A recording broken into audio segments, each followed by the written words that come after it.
Toshkentdan kelgan mashinaning holati shunaqa bo'ladi akalar. Bilasizlar, perivallar, qor, yomg'ir o'zi akam o'zi asli Farg'onada tug'ilgan, lekin ish joylari, yashash joylari hozircha Toshkentda. Mashinada klapin kuyib qolgan.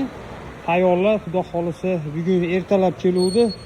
Yurgizib harakat qilib sababi o'zi bir kunda g'asa qiyin o'zi. Juda ko'p ustaxonada bir kunda mashinani yurgizib chiqarib yuborish qiyin. Ertaga yakshanbalik uchun akam bugun xudo xolisa mana Alloh xohladi, bugunga yurgizib chiroyli qilib o'zlariga yoqdi. Xudo xolisa mashinaning egasiga yoqsa bo'ldi. Xudo xolisa bizga yoqadi.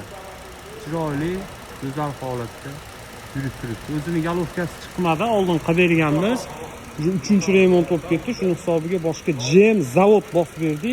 Ishlashi, yurish turishi hamma yo'g'i go'zal. Garantiyalari bor, chiroyli. Yurgani qancha edi? 90 ming kilometr yurgan. Bizdan oldin buni klapanidan kesib yuborgan. Shuni hisobiga boshqa galovka bosib oldi. Sog' bo'linglar, salomat bo'linglar.